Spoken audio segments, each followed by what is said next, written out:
Ok, sale. Entonces, mire, pues el título es este, ¿verdad? Vamos a hablar de la agricultura regenerativa. Yo soy asesor en agricultura regenerativa. Les comento, yo soy fitopatólogo y luego hice una especialidad en microbiología de suelos y pues me dedico a lo que es recuperación de suelos con microorganismos. Entonces vamos a hablar ahorita de lo que es, qué se entiende por agricultura regenerativa. Vamos a ver la intención de la agricultura regenerativa. De hecho, en mi opinión, dar intención a cualquier cosa que hagamos le da existencia, ¿verdad? No es nomás saber qué siembra o si Dios quiere, ¿verdad? Es dar una intención, ya sea para crear abundancia, para recuperar el suelo, para tener buena cosecha, etcétera, ¿no? Entonces, yo pienso que en la agricultura regenerativa y en todas las agriculturas la intención es muy importante. Luego, rápidamente, entre qué es producción regenerativa en comparación con la convencional. ¿Qué se puede decir que es un suelo reparado y cómo es? Y luego vamos a ver, a mi parecer es importante saber biología, conceptos fundamentales de la agricultura, de las plantas. Vamos a tocar la cadena alimenticia, sucesión ecológica, porque eso define muy bien cómo vamos a trabajar con el suelo. Dar énfasis en la fotosíntesis, que ya cada vez se conoce más. Hablar de la pirámide metabólica y la relación del microbioma y la rizofagia, que ya se está hablando mucho de la rizofagia, ¿verdad? Y luego quiero, después de ver este rápido revisión, pues comentarles acerca de qué hemos hecho en cultivos. En este ya hablamos de blueberries y de zarzamoras, de fresas en otro webinar. Luego también hablamos de chiles, de algodón y de nogales. Y en este caso vamos a hablar de los chícharos, unas conclusiones y preguntas y compartir experiencias, ¿verdad? Entonces, si tienen alguna pregunta, me lo pueden meter en el chat o me alzan la mano, ¿verdad? Entonces, la agricultura regenerativa, pues es realmente ir a favor de la naturaleza, pero yo pienso que es importante tener conocimientos de vanguardia, es decir, eh, pues como la fotosíntesis, las moléculas, cómo se maneja la nutrición, para qué sirve el calcio, el boro, todos los nutrientes, cómo se fija el nitrógeno, todo eso es de vanguardia. También drones, conocerlos, qué es un transgénico, si nos conviene o no, ¿verdad? Y así, la nanotecnología. Pero yo pienso que siempre es bueno basarnos en la naturaleza, ¿no? Es mucho de observar y monitorear, ¿verdad? Observar cómo crece la planta, a qué velocidad, qué color es, y también un seguimiento. También yo recomiendo mucho el análisis de savia, que es lo que es como hacer un análisis de sangre comparado con el hombre, ver cómo está el suelo, el agua, también ver cómo va el estatus nutricional del cultivo, desde la germinación, lo vegetativo, es decir, tallo, hojas, cuando da flor, cuando da fruto. También es importante aumentar la materia orgánica del suelo, pero sin dejar de producir. Me refiero, por ejemplo, no vale la pena meter, a mi opinión, 80 toneladas de compost en un suelo si no hay plantas creciendo ahí, ¿verdad? Luego también eliminar los agroquímicos lo más posible o cero, y también eliminar, me refiero, de los residuos que están en el suelo ya que se van acumulando, y hablar de un mínimo disturbio del suelo, que sea rentable porque también es un negocio la agricultura, y también la fruta o las vainas, los granos, el forraje que produzcamos, que tenga una alta densidad nutricional y nos conviene a todos realmente, ¿no? La alta nutrición quiere decir que ya las manzanas de hoy, por ejemplo, los jitomates o los brócolis, no tienen tanto metabolitos secundarios o licopenos o moléculas que nos ayudan realmente a alimentarnos, ¿no? Entonces, eso ha bajado mucho. Entonces, un suelo, digamos, en la agricultura regenerativa, debe poder digerir los residuos que dejamos de las cosechas. Se recomienda dejar hasta un 60%. Por ejemplo, usted que hablaba de maíz, pues cosecha sus mazorcas, el grano, y luego reincorpora el rastrojo, ¿no? Hay gente que produce ensilaje, pues se lleva todo lo de arriba, pero sí es bueno regresarle algo al suelo. Por ejemplo, aquí estamos viendo atrás unos brócolis, pues se cosecha la flor y ya luego lo demás se incorpora al suelo, pero si no se digiere en unos 3, 4 meses, quiere decir que todavía no está bien activo la biología. Eso quiere decir que es un microbioma activo. Un microbioma, pues son los microorganismos que cabe mencionar que ahorita se conoce como del 3 al 5% de lo que hay en el suelo, pero lo demás no se conoce, ¿no? Entonces, lo que estamos viendo ahorita es que realmente hay muy poca biodiversidad microbiana en los cultivos, en los suelos agrícolas. Luego, el suelo tiene que generar energía, es decir, que vaya produciendo biomasa, o sea, tallos, hojas, y que sea como muy estable, equilibrado, ¿no? Y aquí algo interesante que les quiero hablar es tratar de establecer una relación uno a uno en bacterias y hongos en el suelo. Ahorita vamos a explicar por qué. Bueno, aquí esta tablita habla de lo que es la agricultura regenerativa, que está en azul, y luego así como cafecito, agricultura convencional. Por ejemplo, la cultura convencional aquí pongo que consume energía. ¿Por qué? Porque cada vez que metemos el arado, este, pues oxidamos, destruimos materia orgánica, hay mucho movimiento en el suelo, el arado, rastreo, a veces la combinada pues es muy, muy pesada. Realmente sí se usa mucho fertilizante químico y sí se ve que las plantas crecen, pero sí hay acumulación de sales, también hay mucha compactación. Se tiende a usar agroquímicos, digamos, hay pulgones, se aplica insecticida. Si hay mildio, pues un fungicida, ¿verdad? Si hay bacterias, pues un bactericida, ¿verdad? Entonces el suelo realmente no tiene estructura. La estructura es como que un suelo tenga, digamos, poros, que si llueve, pues no se inunde, que no se encharque, que no se compacte, que no se desplome, que tenga forma bonita, ¿verdad? Digamos. El suelo normalmente no tiene protección, es un monocultivo, digamos, tenemos vid o tenemos brócolis, entonces que nada más crezca lo que vamos a producir. Y normalmente es un monocultivo. Por ejemplo, sembramos lechugas, nada más, sembramos fresas o zarzamoras, tiende a ser un monocultivo. Una es porque es el negocio y otra porque se especializan muchos, ¿no? Unos producen hortalizas, digamos cebollas, ajos, ¿no? Entonces es raro que tengan un policultivo. Luego, no, puede haber metales pesados. Esto lo puse porque en algunas zonas de Europa, sobre todo, utilizaban composta o residuos o lodos industriales. Y aquí vemos que la planta llega a un metabolismo primario, que ahorita vamos a ver qué quiere decir eso. En la regenerativa, pues sí se ve que se quiere o se alcanza una fotosíntesis más alta. ¿Por qué? Porque ahí se incluyen los microorganismos, hay más de biodiversidad, el agua es como que se almacena mejor, tiende a almacenar más materia orgánica, entonces como tiene hongos, lombrices, más bacterias, entonces hay agregados, hay microagregados que lo hacen las bacterias y los macroagregados que lo hacen los hongos. Entonces, cuando digamos un bosque estable, sí se puede ver cómo son los agregados. Normalmente se trata de que siempre esté cubierto el suelo con algo, ¿no? Algo natural, algo orgánico.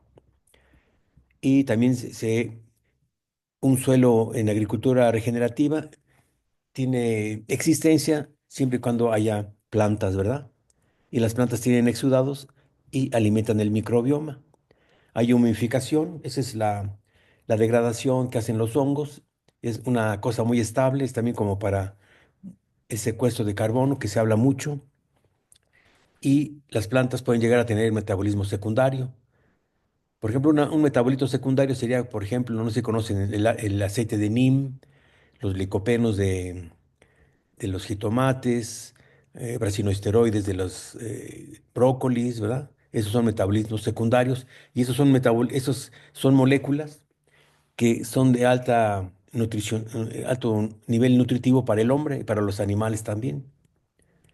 Bueno, entonces aquí, ese es lo de las diferencias. Y aquí les voy a hablar lo que es la sucesión ecológica. Aquí viene. ¿Si se está entendiendo bien o si tienen, cómo van? Perfecto, ¿Sí? se entiende bien. Bueno, entonces mira, vamos a hablar de lo que son los pasos de la sucesión ecológica. Aquí tenemos esta línea, esta flecha del tiempo, ¿verdad? Esta cosa gris es la roca madre, digamos. Este es el suelo, el que es el como cafecito, y más oscuro es el suelo fértil, ¿verdad? Entonces digamos que aquí al principio del desarrollo del mundo, del planeta, pues había pura roca, había lava, y empezaron a llegar las plantas pioneras, empezaron a poblar, empezaron a formar un poco de suelo, se fueron adaptando, luego hubo plantas perennes y pastos, y luego hubo arbustos, cada vez había más suelo y más actividad fértil, y luego hay árboles pioneros que son bosques jóvenes, digamos, y luego llega el clímax, que son como los de Michoacán o las secuoyas, ¿verdad? Y eso puede ser también en los desiertos, que hay cactus, hay todo, pero siempre hay una evolución, ¿verdad? A través del tiempo. Y entonces la gente, los microbiólogos empezaron, o los ecólogos, a estudiar que por qué había tanta diferencia en las plantas, ¿verdad? Entonces vieron que en las plantas pioneras H es hongo y B es bacteria, ¿verdad? Entonces hay una relación de 0,1 a 1, o sea, casi no hay hongos. Y luego va creciendo 0,3 a 1, 0,75 a 1, 1 a 1, y donde ya hay más actividad biológica, digamos. Luego viene 2 a 1, más hongos que bacterias. Y llegamos a 1000 a 1, que es el clímax, ¿no? Eso quiere decir que hay, digamos, 1000 millones de hongos diferentes con 1000 millones de bacterias diferentes. Esto se ha estudiado mucho. Sin embargo, en el suelo pues hay flagelados, hay ciliados, hay amibas, hay microartrópodos, hay algas, hay endófitas, ¿no? Pero esa es como una referencia interesante, que es como una medida que se está usando ahorita como agricultura regenerativa. Entonces, ¿qué ha pasado, digamos, por qué hay tanta suelo degradado, suelo compactado? Las plantas no crecen si no las fertilizamos. Entonces, con la fertilizante, los agroquímicos, los tóxicos, las compactaciones, la labranza exagerada, aquí le pongo, monocultivos, incendios, pobre biodiversidad. Entonces, como que con esta flecha empujamos lo que ha sido muy fértil a, a las plantas pioneras, ¿no? Y en esta zona, pues hay pobreza de biología. Entonces, cada vez que metemos mano exagerando en contra de la naturaleza, vamos matando, digamos así, los hongos o la relación. Entonces, ahorita la agricultura a nivel mundial, estamos en esta parte, donde la relación es de, pues casi nada de hongos a bacterias o muy poquitos hongos o casi nada, ¿verdad? ¿Qué quiere decir esto? Pues cuando hay muchas bacterias, pues hay muchas malezas, hay mucho nitrato, hay poco suelo, hay poca estructura, porque los hongos son los que hacen la estructura. Entonces lo que queremos nosotros es empujar de alguna manera, biológica del suelo también y las plantas, hacia una agricultura que esté en la relación 1 a 1. ¿Y por qué esa relación es importante?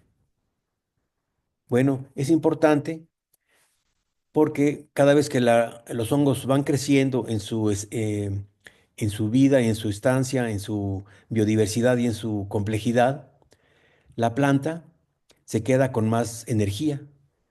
Por ejemplo, un suelo degradado, compactado, entonces la planta mete el 97% de lo que hace fotosíntesis, lo mete al suelo, tratando de mejorar el suelo, tratando de jalar microorganismos, tratando de que se recupere el suelo, para ir acorde con la sucesión ecológica, ¿verdad? Para que sea más productiva. Entonces la planta, digamos que empieza a ver relaciones más interesantes, ya entonces ya se queda con el 30%, y esta relación, digamos, de 56%, ¿qué quiere decir? Pues quiere decir que la capacidad en la agricultura regenerativa puede ser de 5 veces más, ¿no?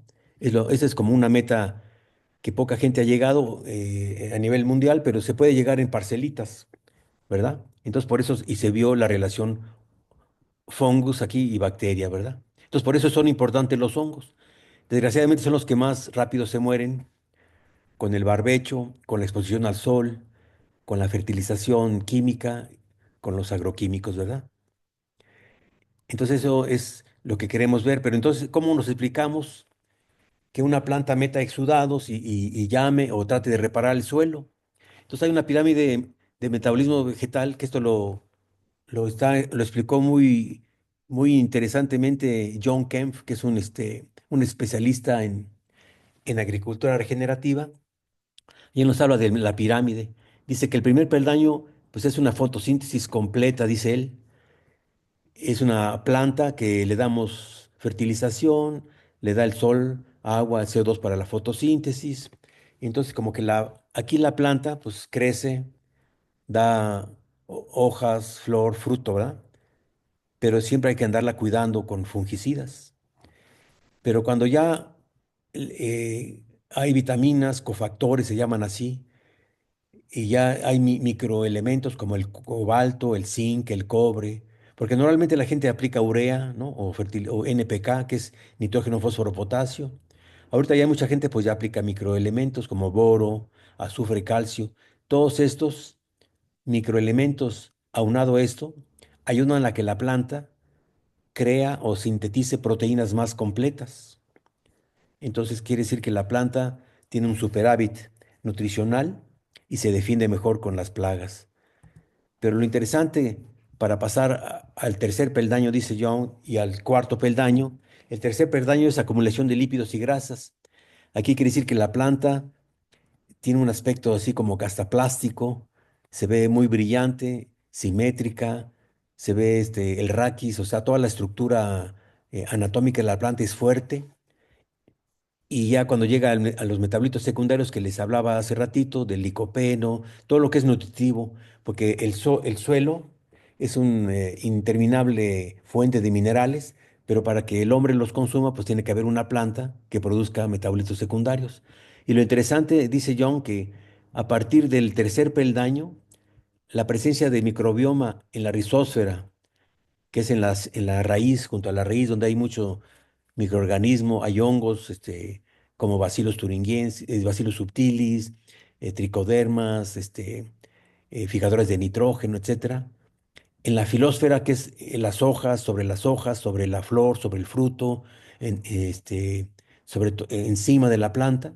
Y las endófitas, que son, que ahorita se conocen varios microorganismos que viven dentro de la planta. Y cuando hay esta presencia, entonces la planta llega a una síntesis alta de gran productividad y pues se defiende muy bien. El sistema inmunológico de la planta es muy fuerte. Entonces, en este caso, aquí, prácticamente la planta no necesita ningún insecticida, fungicida para que la cuidemos, sino se cuida ella misma, ¿verdad? Entonces, aquí, ¿qué pasa cuando los microorganismos están estables o viven dentro y fuera de la planta? Pues hay microorganismos para fijar nitrógeno que se llama Rhizobium, que a veces ya se vende en el mercado, se inoculan las plantas. Hay las endófitas, ¿verdad? Que también fijan nitrógeno dentro de la planta. Hay otras que del orgánico, el nitrato y el amonio la convierten y lo hacen como aminoácidos y lo absorbe la planta.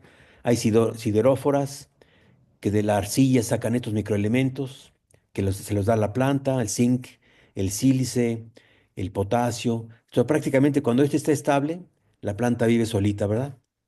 Y esto es un modo de acción de un producto que les voy a hablar al ratito, que se llama microcomplex.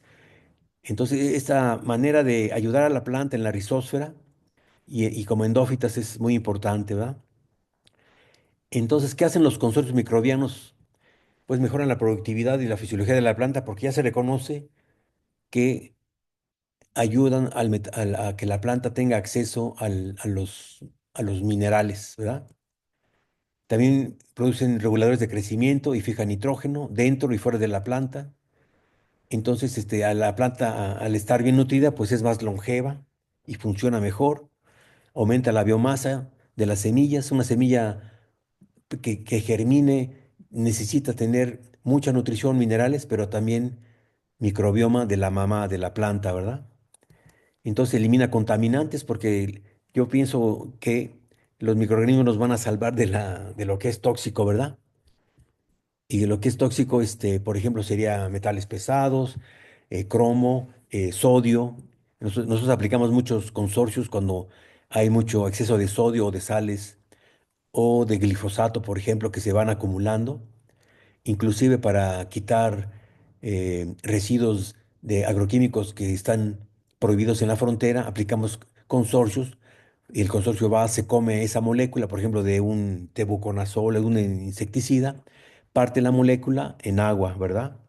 También supresión de patógenos. Aquí es interesante, como yo soy fitopatólogo, a mí chistosamente se me enseñaron siempre lo que es un patógeno, pero realmente es una palabra que debemos cuestionar mucho porque realmente no existen patógenos. Por ejemplo, Phytophthora, que es muy agresiva, el mildio también, esclerotinia, son hongos que están desnutridos, no tienen endófitas y por eso atacan a las plantas, ¿verdad? Y también los consorcios pues participan en lo que es la rizofagia, que ahorita vamos a explicar. Este es cosa el ciclo de la rizofagia. Este es muy interesante, lo descubrieron en Australia, observando, y realmente la planta es como carnívora, ¿no?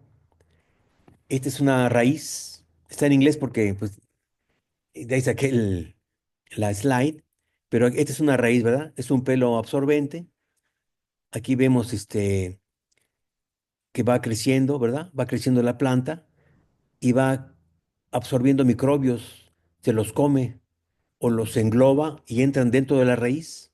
Van pasando estos microorganismos que están llenos de, por ejemplo, de nutrientes que sacan de la rizósfera. La planta los oxida, les quita la pared celular, llega a eliminar casi el 60% de lo que consume en microorganismos, que ya hay inclusive han observado algas, les quita la capa, se come los nutrientes que le quita a los microbios. Los microbios como que empiezan a hacer una excreción de una molécula que se llama etileno, provoca que crezcan los pelos absorbentes y por ahí hay salidas y salen los microbios, regresan a la rizósfera y entran otra vez así, ¿no?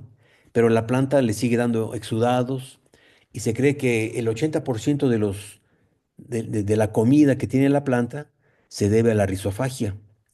Entonces, es muy interesante porque aquí también lo que es los patógenos, ellos también entran aquí, pero cuando están, también tienen microorganismos dentro de ellos mismos, de los hongos, se vuelven saprófitos, es decir, consumen materia orgánica. Esto es muy interesante. Y aquí hay unas fotos, que estos son puras bacterias, son exudados de las plantas.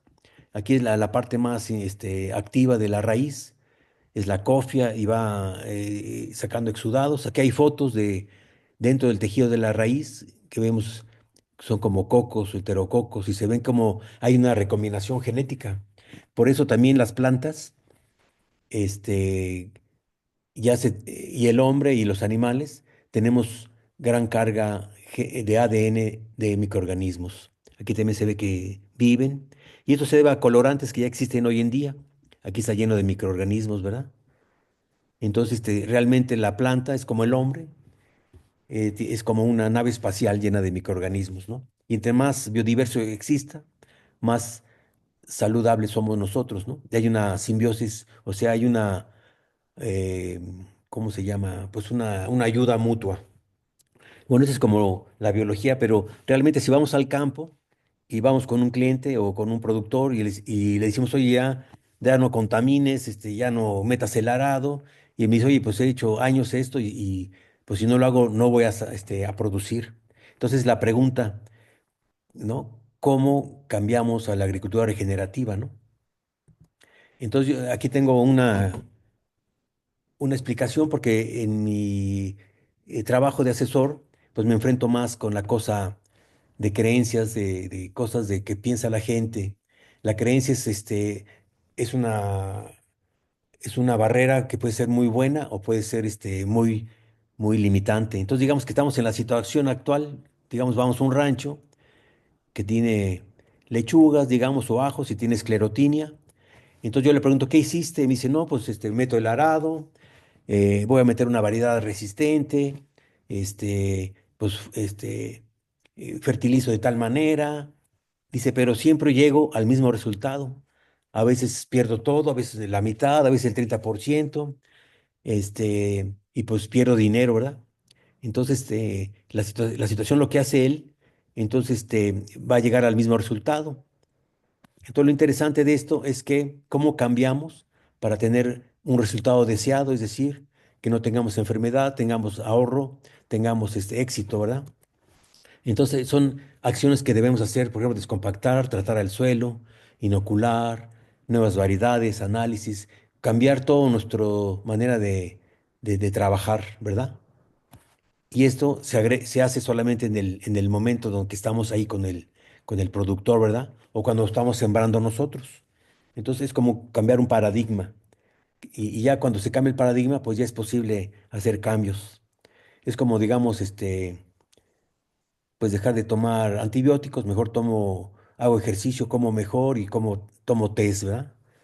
Entonces, y obtenemos otros resultados. Bueno, es como algo interesante. Entonces, ahorita les voy a hablar de cómo hemos tratado de meternos a agricultura regenerativa y con qué productos, porque eso siempre sale a la pregunta. Bueno, oye, pues ya no voy a aplicar fertilizante, ¿qué aplico? Oye, ya no voy a aplicar fungicida, ¿qué aplico? Ya no voy a aplicar un adherente, etcétera, ¿no? Entonces aquí tengo varios productos que se llaman Microcomplex, Biosoil, que es yuca, extracto de yuca shirígera, Ficoterra, que son microalgas, y una línea de Kiplex. Hay muchos productos en el mercado, pero esos son los que yo manejo o conozco, ¿verdad? Entonces, el microcomplex pues tiene OMRI, son consorcios microbianos que hacemos, vienen solubles. Entonces, lo que hacen los microorganismos, pues producen antibióticos, hormonas, todo lo que les puse en el cuadrito que hacen los microorganismos es lo que hace microcomplex, ¿verdad? Entonces, tratamos de ayudar a la planta que tenga mejor nutrición. El biosol, pues viene de una planta del desierto. Estos son metabolitos secundarios de una planta que son saponinas y estos atrapan nutrientes y también es alimento a microorganismo y ayuda a estructurar el suelo. Tiene un efecto de fitohormona que ayuda a que la raíz crezca más, que es lo que queremos, y descompacta, ¿verdad? Y aquí Ficotera, que son algas del desierto, que es un superalimento para microorganismos. Y, por ejemplo, la diferencia entre melaza y Ficoterra, pues que hay más proteínas y lípidos, ¿verdad? Eso es para aumentar el alimento entonces de los microorganismos. Mucha gente aplica melaza de 5 a 2 litros en el riego para fomentar las bacterias también, pero sí es bueno también agregar para fomentar los hongos, ¿verdad?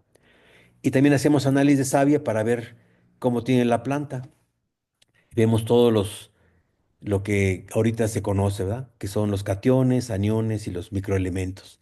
¿Eso para qué lo hacemos? Pues para ver que dentro de la planta cómo se están moviendo los nutrientes, que ya hay inmóviles, semimóviles, y es como ya irnos más a la nutrición. Pero lo que queremos es nosotros, es ir a la pirámide metabólica que dice John Kemp, de tratar de subir los peldaños lo más arriba que podamos, ¿verdad?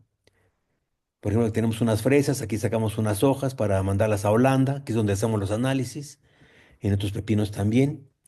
Y lo que hemos visto, que cuando falta un nutriente o un mineral, por ejemplo, calcio, magnesio, boro, entonces tenemos que tener productos que sean muy o altamente biodisponibles para la planta, tanto foliar como en el riego, que haya sinergias dentro de ellos, que sean aptos para manejo vegetativo, o sea, tallos, hojas, pero también reproductivo como flores, polen, ¿verdad?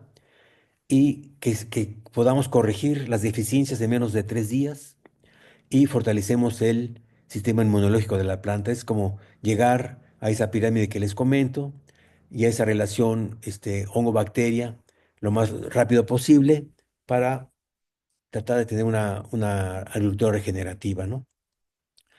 Entonces, no sé si tienen alguna pregunta hasta el momento, porque vamos a entrar a unos ejemplos de que hemos hecho aquí en el Bajío. Yo sí quisiera preguntar qué tipo de microorganismos son los que tiene microcomplex, porque dices que son complejos microbianos, ¿no? De Sí, hongos y bacterias, ¿Cuáles son? Sí, mira, tiene Bacillus subtilis, Bacillus thuringiensis, Metarrhizium, un poquito de tricoderma, tiene Serratia, tiene fijadores de nitrógeno, solubilizadores de fósforo, solubilizadores de potasio, tiene levaduras, tiene unos consorcios japoneses que se llaman organismos efectivos, que se llama IM. em, ¿Qué más tiene? Bueno, y Ah, o esos, sea, lo que veo, perdón, lo que veo sí, es que tiene entonces también hongos patógenos o hongos que, entomopatógenos. sí, tiene un poquito, para eso lo metimos en esos consorcios porque lo aplicamos el producto foliar y al goteo. Entonces, realmente es muy poquito lo que se aplica en comparación de lo que hay en el suelo. Entonces, lo que hacemos al meter también biosoil, que es un alimento, y ficoterra, o si el productor mete, como decían ahorita, un suplemento de harina de pescado, harina de roca, ácidos húmicos, algas marinas. Entonces, ellos mismos se van reproduciendo. Entonces, lo que estamos haciendo, la estrategia, es meter estos consorcios que son muy completos, pero representan muy poquito. El objetivo es despertar al microbioma que está en el suelo, porque nunca se desaparecen, siempre están ahí latentes, y que la planta con los exudados llame a otros microorganismos. No sé si me explique. Y también metemos ácidos carboxílicos, o sea, como mucho alimento para que estos consorcios de microcomplex vivan, porque van como un 30% de agua, y tenemos dos presentaciones, uno en líquido, que hacemos fermentos dentro del rancho, que son los mejores porque son los que se adaptan, y aparte, ahorita vamos a ver cómo usamos el polvo. Eso te iba a preguntar, sobre la presentación, porque, generalmente el pH de las bacterias es un pH que no es bueno para los hongos y viceversa, y tú estás mezclando, hongos y bacterias en un mismo sustrato. ¿Cómo le haces o cómo le Ah, hacen, sí. para mantenerlos? Pues sí, mira, esto los deposito en diatomeas. Porque sí, tiene razón, los hongos y bacterias se tienen que llevar bien para que prosperen, ¿verdad? Y unos se activan, otros se desactivan en presencia de otros. Entonces, es como tratar de usar el quorum sensing, no sé si lo conoces, que sea muy diverso, pero que se lleven bien. Entonces, tenemos fermentos donde metemos todo esto y metemos alimento para que crezcan todos esos. Entonces, sí tiene razón el pH, por ejemplo, de las bacterias del producto es de 3.4 a 3.6 y es en forma anaerobia. Esto lo hemos desarrollado porque en esa forma anaerobia no hay necesidad de meter oxígeno, y en ese pH, pues lo que es las bacterias coliformes no pueden vivir. Entonces tiene de todo un poco concentrado. Entonces lo que hacemos es aplicarlos con su alimento, y realmente porque un productor me decía, oye, ¿cómo sabes que si lo que te estoy comprando está viviendo en el suelo, verdad? Y le digo, bueno, mientras no haya plantas, no haya materia orgánica, pues hay que aplicarlo constantemente porque no van a vivir. Entonces, ya aplicado, haz de cuenta que en el producto están como en latencia y ya luego se activan al aplicarlo al suelo.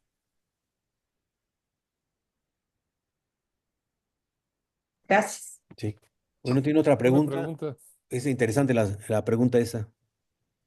con respecto a este manejo, en el caso de invernaderos hidropónicos que tenemos un sustrato artificial, vamos a decirlo así, no es el suelo.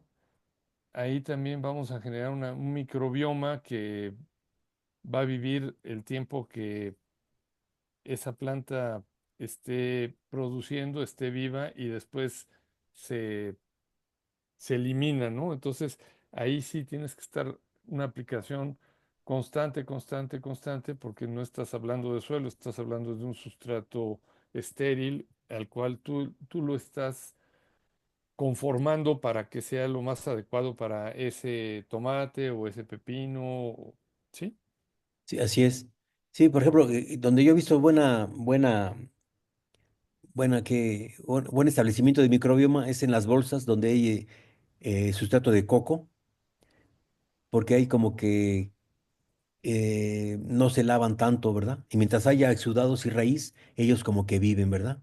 En la hidroponía, donde no tiene sustrato, sí es más difícil, ¿verdad? Porque se lava y a veces meten hipoclorito, entonces ahí sí es más difícil. Y hay que bueno, es una buena pregunta porque la tasa de fotosíntesis de alto rendimiento, la que yo estoy mencionando, solamente se puede lograr en suelo y con microorganismos. Y en los invernaderos, como aparte de lo que mencionas, que son sustratos estériles, por así decirlo, que luego ya se van poblando, con el plástico o el vidrio no entra todos los rayos del sol que son fundamentales para la vida dentro de la planta, de las endófitas y la misma fotosíntesis. Entonces sí podemos decir que son diferentes plantas, como que las más completas son las que están en el suelo y en pleno sol, por así decirlo, ¿verdad? Correcto.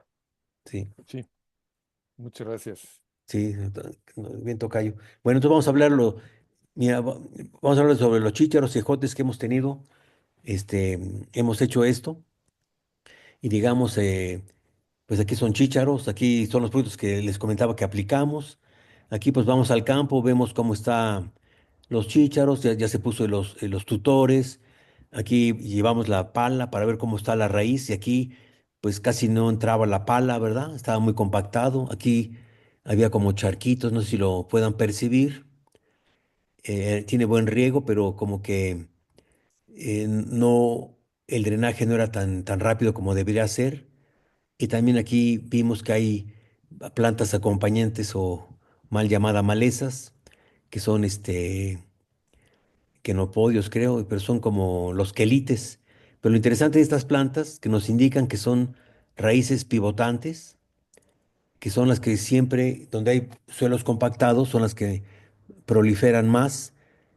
Y lo interesante de estas plantas acompañantes es que tratan de perforar y acceder a otros niveles de nutrición, pero también analizar estas, las mandamos a Holanda y, por ejemplo, el chícharo le falta zinc, estas tienen gran cantidad de zinc. Entonces, haz de cuenta que van ayudando a la misma planta a ser más favorable la biodisponibilidad de ciertos minerales. Claro que estas malezas hay que controlarlas, ¿verdad? Porque si no, afectan a la planta. Aquí vemos cómo el microbioma esta es una raíz, se ve muy bonita, son como empanizadas. Normalmente nos enseñaban que una raíz debe ser blanca, ¿verdad? Casi eh, transparente, por así decirlo, pero aquí se ve cómo se forman la rizósfera y cómo la misma planta tiene exudados y hace, digamos, el hábitat importante de los microorganismos. Aquí se ven.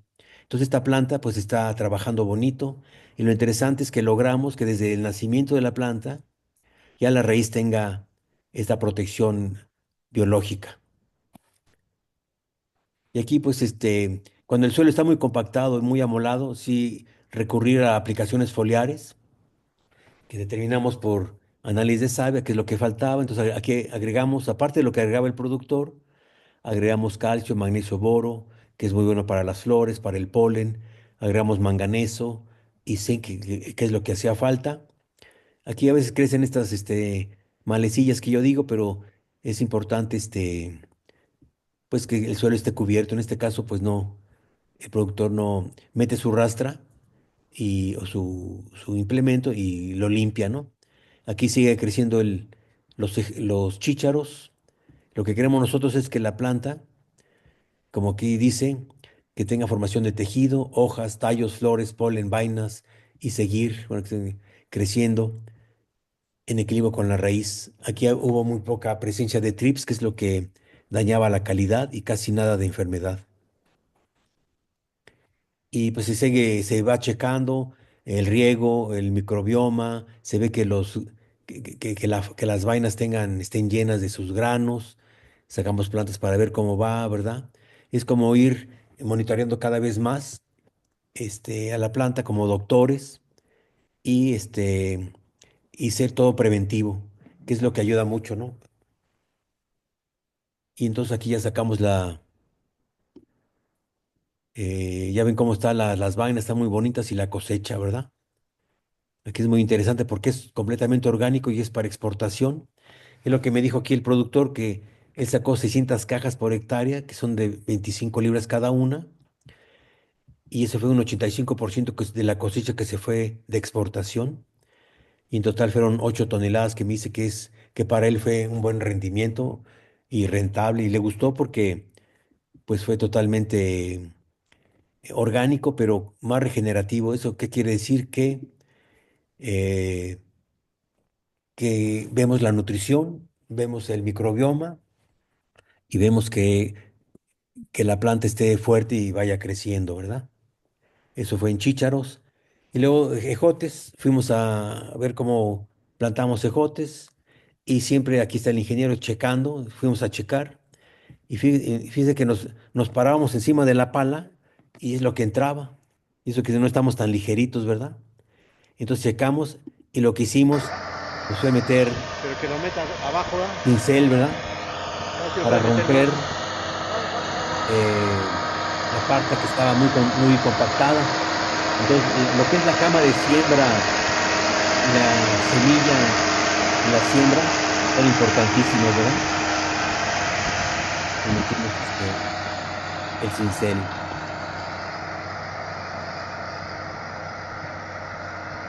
Y ahí luego checamos y ya la pala entró bonito. Y también pues revisamos los parámetros, la densidad, que sea a distancia la semilla para que germine y establecimiento del microbioma de las plantas acompañantes. Aquí vemos cómo está el microbioma creciendo en la plantita. Este, ¿Eso qué quiere decir? Pues que no hemos metido ningún fungicida, ningún insecticida, ya que hay plantas acompañantes. Y lo que vimos también, pues son plantas, el quelite famoso, aquí está es el ejote. Entonces aquí lo que hicimos pues fue ir controlando y vimos que todas son las plantas pivotantes. Y hay plantas de invierno, de verano, etcétera, ¿verdad? Entonces, pues sí hay que estar previniendo. Ya hay herbicidas, orgánicos que ya no son de contacto, que también se pueden utilizar, ¿verdad? También allá hicimos de inoculaciones, en la presentación ya tenemos microcrompes de a 10 kilos para inocular toda la semilla. Hicimos acá una inoculación de la semilla del ejote, así lento, con un poco le pusimos extracto de yuca, que es como azúcar, que se pega. Y aquí estamos haciendo los consorcios en el rancho, ¿ah? Aquí ven como el biofilm y toda la actividad orgánica. Aquí la pregunta que me hicieron, nosotros nos dedicamos a hacer fermentos anaerobios. ¿Por qué? ¿Por qué? Porque en el suelo hay diferentes estratos, hay mucho oxígeno, transición a lo anaerobio y lo superanaerobio. Entonces, donde están los problemas realmente, los citopatógenos están en lo anaerobio o anaerobio facultativo. Entonces, aquí tenemos los consorcios que viven en el mismo lugar, en el nicho ecológico de las plagas, ¿verdad? Entonces, inoculamos y aquí también pues, vamos monitoreando, porque si nomás vemos que está bonita la planta, pero hay que contar las vainas, vemos que la fotosíntesis esté bien, que esté amarrando bien, que no haya abortos. Es lo que le decía esto de las hojas que son como plásticos, quiere decir que tiene buena nutrición. Y sí, nos basamos en la sanidad, digo, en la savia que hacemos en Holanda, y vamos buscando los puntos críticos de desarrollo, ya sea de germinación, de formación tallo, de formación de flores, de polen, de amarre de las vainas y crecimiento. Es como un seguimiento y miren qué bonito se pone. Son orgánicos, y luego hay panorámicas muy bonitas en el campo y este son lo que se cosecha. Ser agricultor sí es un rollo porque lo que compramos, pues solamente queremos los ejotes bonitos, ¿verdad? Y tiene muy buena producción aquí. Y ya viene la feliz cosecha, ¿verdad? Eso se hace a mano.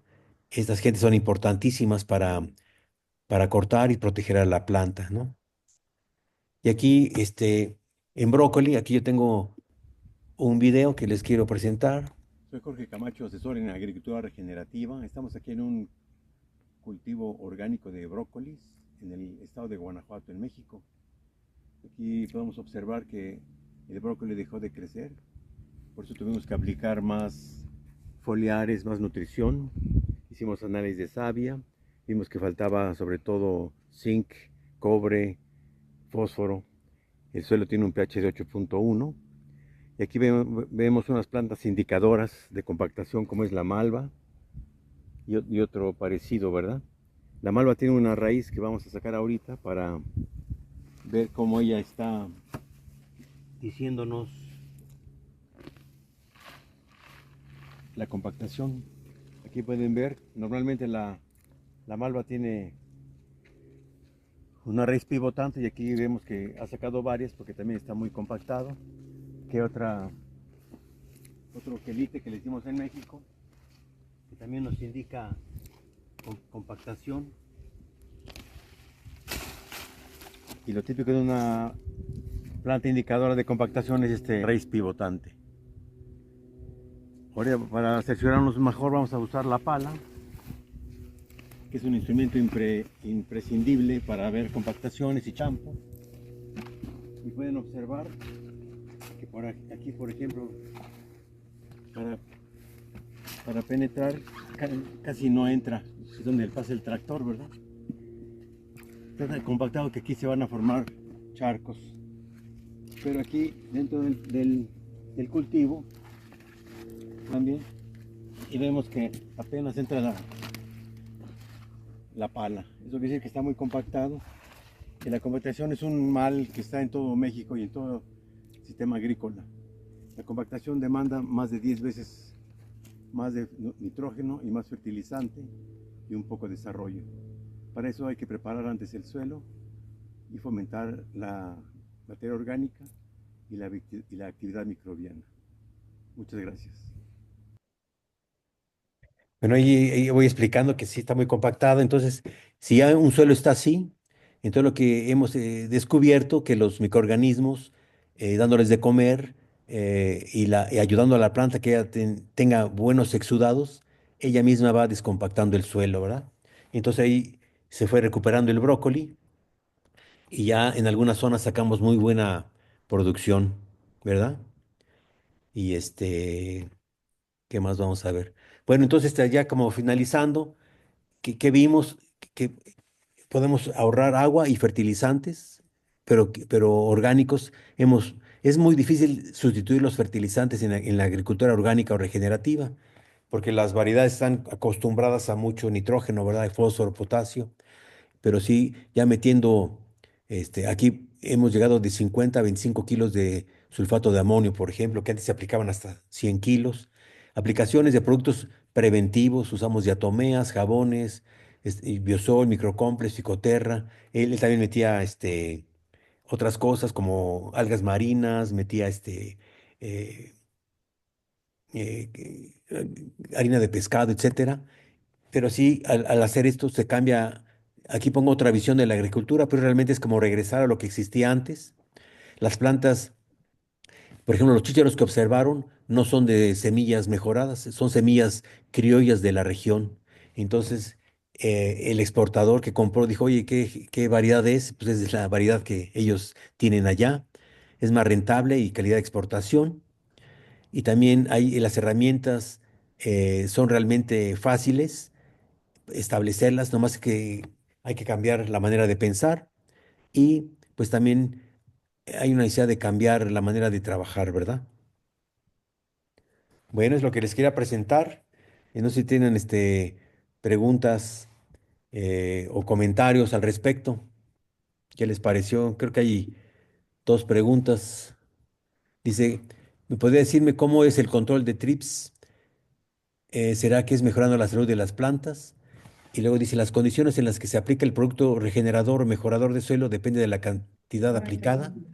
Bueno, los trips lo que hicimos, aplicamos jabones, diatomeas, eh, también se aplicó canela, aplicamos también extracto de yuca, que es biosoil, que es como jabonoso.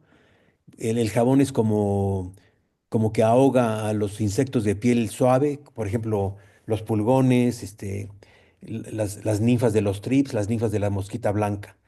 Y sí, vimos que cuando una planta está bien nutrida, y ya se sabe, eso lo decía el doctor Driscoll, que los insectos no tienen la capacidad digestiva de comer moléculas complejas.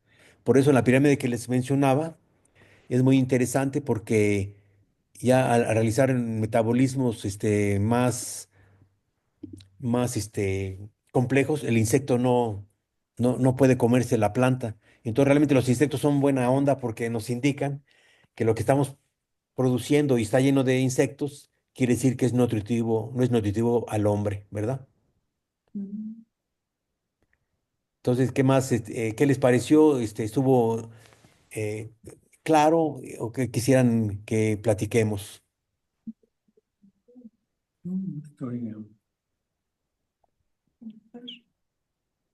Entiendo, tocayo, comentario más que nada. Muchísimas gracias por la presentación. Muy interesante, claro. Veo que las actividades que has venido desarrollando con los agricultores, como bien lo dijiste, no has podido todavía eliminar ciertas prácticas que son de la agricultura convencional. Sin embargo, como que veo que te estás enfocando al área de plantación, ¿no? Específicamente, vamos en el brócoli, ¿no? Mostraste cómo la pala, pues prácticamente no entra en el surco donde pasa la llanta del tractor. Entra un poco más donde está la línea de plantación. Ahí es donde te estás enfocando a crear eh, ese medio de desarrollo de microorganismos para que beneficien principalmente a la planta de brócoli que está más o menos creciendo en esa parte del hilo. No, obviamente es muy seguro que también las raíces empiecen a pasar por debajo de donde va la rodada del tractor, ¿no? Pero está más que nada enfocado a eso, las aplicaciones van enfocadas ahí, a la producción, pero ese campo de ese agricultor, con tanto movimiento que hace de tierras y todo, pues va a perder todo lo que todo lo que se hizo en beneficio del cultivo para la siguiente plantación, pues ya metió el arado, ya metió los cinceles, todo. Es como volver a empezar. Sí, mira, es interesante porque por eso me puse eso del consultor de quieres hace lo mismo esperando otro resultado, ¿verdad? Entonces, ahorita, por ejemplo, el productor que desgraciadamente no tuvo chance de venir, él me dijo, mira, ya cambié, ya no hay marcha atrás, ya no voy a meter el arado, pero me dice, oye, ¿cómo mejoro mi suelo? Digo, pues es lento, ¿verdad? Entonces, en ese sentido, por ejemplo, en Australia, en Alemania, en Estados Unidos, ya hay productores de agricultura regenerativa que llevan hasta 10 años, ¿verdad? Ya casi ni fertilizan algunos. Entonces yo veo que mi zona del Bajío, como se demanda mucho a la exportación y hay castigos si no produces lo que tienes que exportar, entonces una presión brutal para el productor y para el técnico, entonces no quiere arriesgar nada, ¿no? Entonces en ese sentido yo veo que en el Bajío el primer problema que debo enfrentar, aparte de las creencias, es el suelo compactado, el suelo con residuos tóxicos y el monocultivo. Entonces ahorita con el productor que estamos trabajando, él ya está dispuesto a sembrar avena, porque dice, oye, yo voy a sembrar avena, y le digo, hay que incorporarla. Dice, bueno, pues voy a perder todo, es un dinero perdido. Le digo, no, es un dinero invertido porque ya demostramos que con análisis de savia, que lo compactado y necesitas 10 veces más fertilizante. Y ella me dice, ah, con razón, nomás deja de llover y me lleno de pulgones. Y digo, sí, pues está compactado, la planta no toma. Entonces no tiene caso tener una planta llena de pulgones, echar insecticida, fertilizarla si la planta no puede tomar el nutriente, ¿verdad? Entonces estas capacitaciones son para eso, para que ellos vean eso. Y una planta, un día nos tocó ver, metimos el cincel y de repente se humedeció el suelo. Entonces el agua estaba como congelada o como almacenada en el suelo. Entonces ya se ahorró un riego o dos riegos, ¿no? Y ahorita, por ejemplo, la temperatura pues está muy exagerada allá en el Bajío, no llueve, entonces ya no alcanza el agua, entonces ya realmente es casi urgente cambiar ese tipo de acciones y ahorrar, ¿verdad? Pero sí, si mete el arado se va a perder todo, por eso la gente me dice, oye, yo compro microcomplex cada rato y pues es como que me estás viendo la cara, ¿verdad?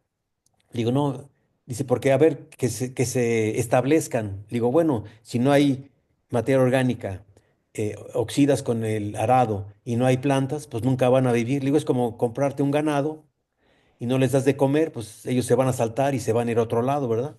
Pero lo que sí te puedo decir es que si aplicas glifosato, dicamba o 2,4-D, esas moléculas van a durar 20 años en tu suelo, ¿no? Entonces, es como cambiar el paradigma.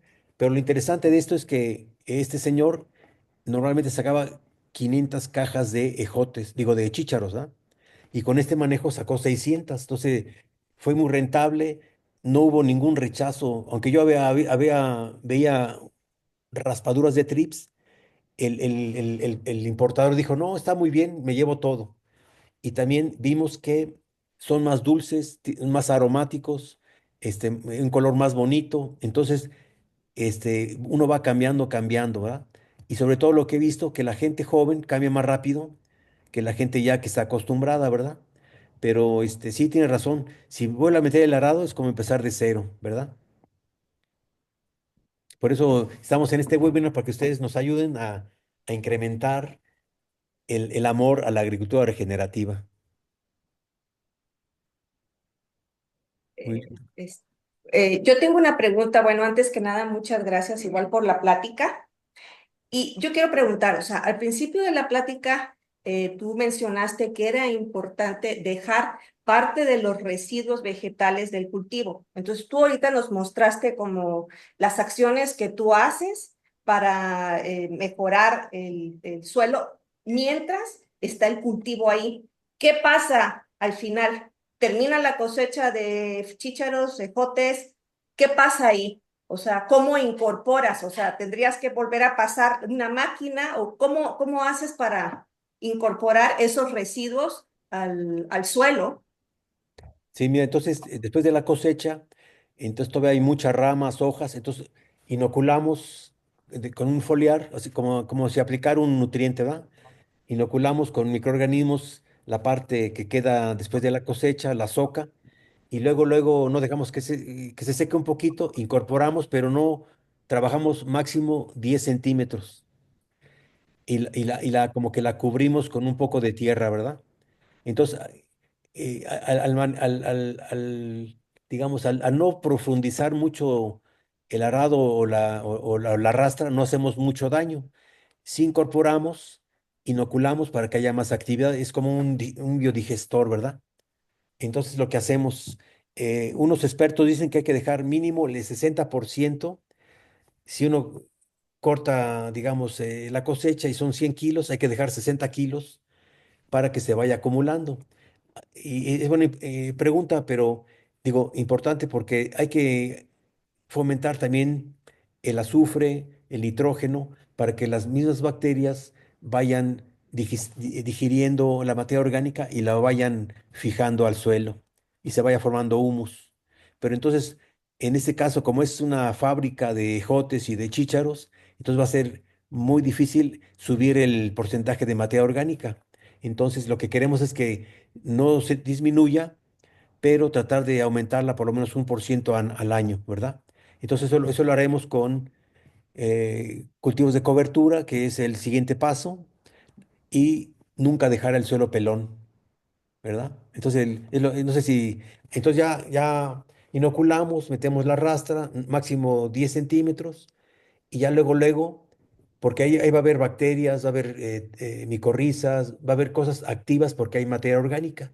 Y luego sembrar lo más rápido posible para fomentar el microbioma de las raíces y fomentar la síntesis, la fotosíntesis, y la planta siga metiendo exudados y siga creciendo la materia orgánica y el microbioma. porque luego el microbioma se muere, se llama necromasa, se va acumulando, pero se va reproduciendo, ¿verdad? Entonces es como el daño que hicimos de disturbio, luego repararlo con plantas vivas. Entonces, hay un estudio que dice que una planta viva, digamos, de unos 30 centímetros, es como meter 40 toneladas de composta. Entonces, por eso es una acción económica y muy viable. Y claro, él tiene agua, ¿verdad?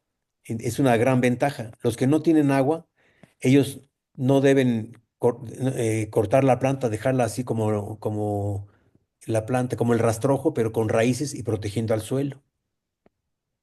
Entonces lo que va a pasar con esas raíces, va a haber más microbioma, el agua de lluvia va a penetrar y ya no va a haber erosión o va a haber menos erosión. Por eso los incendios son tan crueles y perjudiciales porque matan el microbioma, y ya no hay un pegamento y por eso las polvaredas que hemos visto a través de los años, que es lo que les digo de la sucesión ecológica, regresamos a la prehistoria y es cuento de nunca acabar, ¿verdad? Entonces, lo que es el policultivo, ya hay muchas personas que, por ejemplo, siembran trigo, empieza a crecer y entre los surcos siembran soya o algo y cuando cosechan el trigo no dañan a la soya y sigue la soya creciendo, ¿verdad? Entonces aquí, por ejemplo, en lo que es el chícharo, lo que queremos es dejar que en medio crezca algo.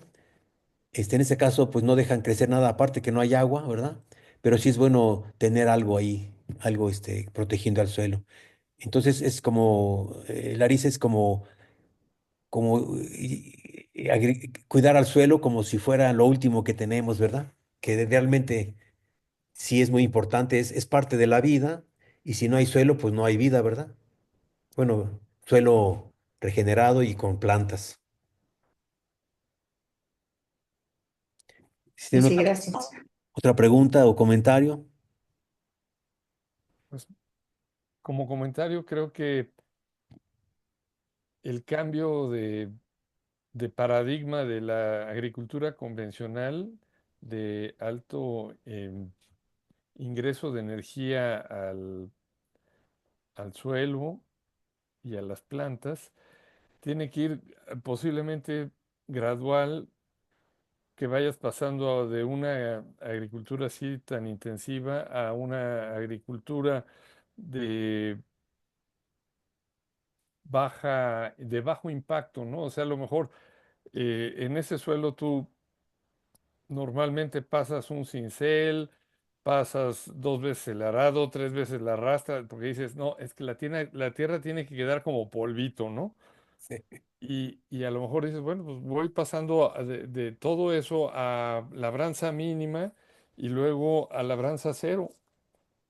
así es. Y yo he visto videos de gente que trabaja con labranza cero en agricultura regenerativa que ya está teniendo muy buenos resultados en la producción de sus vegetales totalmente orgánicos, Sí. pero les ha llevado, como dijiste tú, de 5 a 10 años. Sí, y fíjate que por ejemplo, extensivos como sería cebada, trigo, eso es como más fácil, ¿verdad?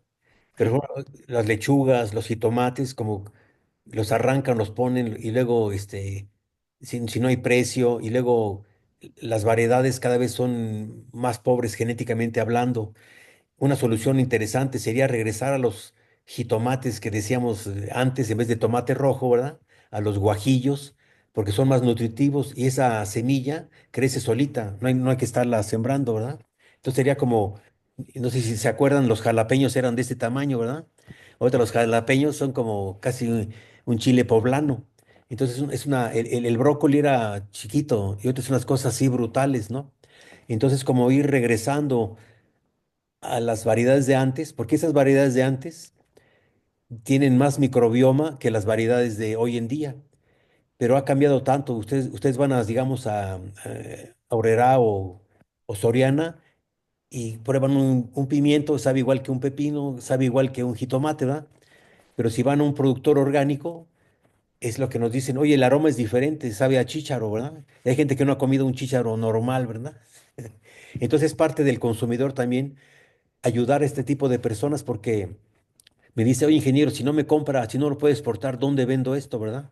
Entonces hay una desvinculación con el productor orgánico o regenerativo, con el consumidor, ¿verdad? Claro que es difícil que yo de Amealco vaya a Insurgentes a vender mis chícharos, ¿verdad?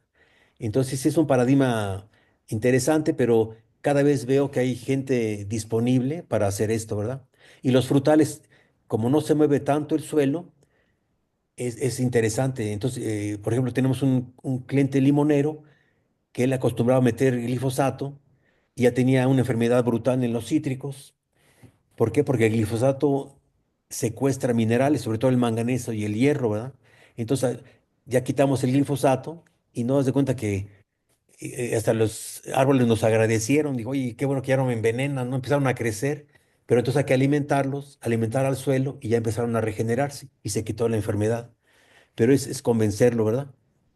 Bueno, aquí, Tratar de poner un cultivo entre hileras para proteger el suelo, que a lo mejor puede ser atractivo desde el punto de vista económico, no sé, algún pastizal controlado donde puedas meter animales o bien alguna gramínea y la vas rotando con otros cultivos para que ayuden a ese microbioma de los árboles de limón, ¿no? O de otros frutales. así es. Si pudiéramos integrar a los animales, aunque sea gallinas, digo, controladas, eso es una agricultura regenerativa más completa, ¿verdad? O sea, el ganado es como compostadores con patas, ¿no? Y van seleccionando, y van activando, y los rumiantes, ¿no? Pero como en este caso hablamos en el Bajío, pues ahí está prohibido hasta los pájaros. Entonces también es como un concepto medio raro de inocuidad, ¿verdad? O sea, le llaman basura a una catarinita, ¿verdad? Entonces hay una presión fuerte de ese tipo de conceptos que yo veo que deberían observarlo como que hay que cambiar ese tipo de inocuidad, ¿no? Claro que hay que cuidar, entre más dañado está el suelo, es posible que haya coliformes. Entonces, lo regenerativo ayuda mucho a estabilizar eso, ese tipo de bacterias que son prohibidas, ¿verdad? Bueno, aquí voy a ver lo de Rocío, dice, utilice ácido acetil salicílico en caña de azúcar y café y resulta que sí regenera y lo mezcla con micros, ¿verdad? Bueno, aquí dice Joel Baltasar, dice, yo tengo frutales, hay cómo sería la aplicación de cada cuándo. Bueno, los frutales como son más lentos, no se aplicaría cada semana, sino cada 15 días. Si quiere yo le mando mi WhatsApp para que ya nos comuniquemos, que ¿cómo se lo escribo por acá, verdad?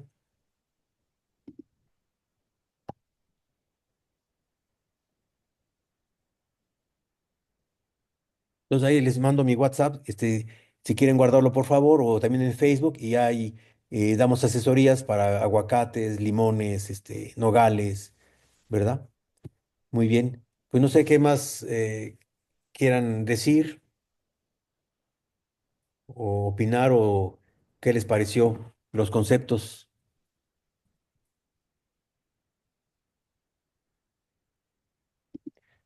Bueno, a mí me parece muy bien, ¿no? O sea, nosotros con Martín, este, pues tenemos hortaliza orgánica todo el tiempo.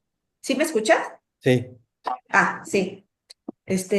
Hortaliza orgánica todo el tiempo y hacemos la rotación de cultivos y bueno, y tratamos de pues aplicar, pues no productos, realmente no tenemos productos para combatir las plagas, sino pues cosas caseras, ¿no? Incluso hasta de forma mecánica, ¿no? O sea, pero, por ejemplo, luego con Martín tenemos a veces discusiones porque él es de la idea de dejar toda la maleza en medio de los surcos de cualquier cultivo que tengamos en este momento, ¿no? Por ejemplo, ahorita hay acaba de terminar la cosecha de lechugas hace un mes, y ahorita que tenemos, ¿tiene? Chicha. Chícharos. Sí, porque A ver, ¿qué más? Aquí está. normalmente Aquí está. zanahorias. Nada más lo que tenemos ahorita. Bueno, eso es lo que tenemos ahora y él es de la idea de que dejemos las malezas y yo digo, pues yo no soy de esta idea de dejar tanta maleza porque siempre pienso que compite. O sea, digo, la dejas chiquita y arrancarla de inmediato porque finalmente pues está compitiendo y le quita nutrientes al cultivo principal, ¿no? Y a veces se convierten en reservorios de algunas plagas, ¿no? Yo no sé ahí tú Sí, qué mira, opinas. sí, mira, cuando hay plantas, cuando hay, digamos, una situación adversa, entonces las plantas o las mal llamadas malezas ayudan a los cultivos, hay una ayuda mutua. Y se dan agua, se dan nutrientes, se dan inclusive microbiomas, ¿no? Cuando hay una exuberancia, entonces sí pueden llegar a competir. Y es mejor que sean reservorios de plagas porque quiere decir que el cultivo está nutrido, entonces prefieren ir a las malezas.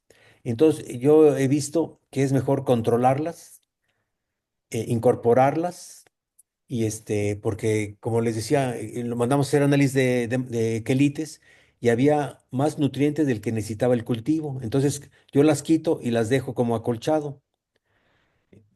También se puede cortar y dejar la raíz en la tierra para que los microorganismos la pudran y entonces hacen este drenaje muy interesante, ¿verdad? Y también Sí. observar si hay mucho, por ejemplo, los pastos, cuando hay mucho pasto, quiere decir que hay peligro de erosión, porque como que agarran la tierra, ¿verdad? Si hay muy compactado, hay las pivotantes, y así se va viendo. Es un arte saber el idioma de las malezas que apenas se están descubriendo, ¿verdad? Y interesante, por ejemplo, la verdolaga, los quelites son alimento. Entonces, eso sí es como que nos están indicando que pues nos da el suelo alimento, ¿verdad? Entonces, se las puede comer uno, pero lo que yo hago es cortarlas, dejar la raíz que se pudra o hacerlas como acolchado. Y si veo que insisten las malezas, entonces agrego más materia orgánica. Y lo que he observado, entre más complejo es el microbioma, sobre todo meter rastrojo, cosas, lignina que se dice, se forman más hongos, en todas las malezas se calman porque hay miles de semillas que nunca vamos a eliminar. Entonces el acolchado es muy buena opción para que no crezcan las malezas y aparte las lombrices ayudan mucho a que haya más nutriente, que no haya charcos. Entonces si hay mucha maleza, probablemente hay que ver qué le falta al cultivo que tenemos, ¿verdad? Para que se En- ponga fuerte. Sí, sí, muchas gracias. Nada más quería aclarar la duda que me surgió. Cuando dices acolchado, es acolchado natural con plantas, no estamos hablando de plásticos, ¿verdad? Así es. Ok. Sí, yo el acolchado soy enemigo del plástico porque la respuesta dice, no, hasta está permitido en la producción orgánica, pero cuando se va destruyendo, hay nanopartículas que van contaminando. Ya hay un reportaje interesante de que ya por todos lados hay plástico y el plástico como que no deja respirar al suelo. Claro que eh, un lugar donde hay que usar mucho plástico quiere decir que está en la parte de la sucesión ecológica prehistórica. Entonces, por eso las malezas nunca van a dejarlos en paz. Entonces ahí lo que hay que hacer es dejar que crezcan las malezas, incorporarlas, meter materia orgánica. Yo hago compostas alto en hongos. En ese caso hay que meter mucho composta rico en hongos, ¿verdad? Para que los hongos calman a las malezas, ¿no? Entonces la relación hongo-bacteria se va yendo a donde queremos uno a uno y por arte de magia las malezas son chiquitas y traen abejas, mariposas. Claro que sí, es una producción que como que vimos hace ratito, pues ahí es difícil hacer eso, ¿no? Es un rollo, ¿no? Entonces ahí sí utilizar los herbicidas orgánicos y investigar muy bien que sean orgánicos, ¿verdad? Muy bien. Pues, ¿qué más se les ocurre? Bueno, los invito a que yo tengo un canal de YouTube que se llama Jorge Camacho Fitopatólogo. Allá tengo más pláticas. Hablo de, por ejemplo, del tractor que dice el tocayo, que buenos puntos. porque en un suelo húmedo, si metes un tractor, pues se compacta más profundamente que un suelo seco, ahí hablo de eso. También hablo de de compostas, de los microorganismos, de la metanutrición, que lo llamo, es que se estudie más lo que tiene lista la planta. Y pues si ahí me mandan un like o preguntas, estamos a sus órdenes. Yo voy a tratar de cada mes hacer unas pláticas de este tipo, según el cultivo que estamos trabajando, ¿verdad? Pues bueno, pues muchas gracias por participar y por acompañarnos. Muchas Gracias. gracias. Muchas gracias. Buenas Hasta luego y noches. mucho gusto, ¿eh? Igualmente, mucho gusto. Saludos a Martín, ¿Cómo no? a El Hasta Tino, luego. buen huerto. Nos vemos, tocayo. Gracias, tocayo. Gracias. Hasta luego. Paquito, Hasta Jorge, luego. Buenas noches. Pero, Luis, nos vemos.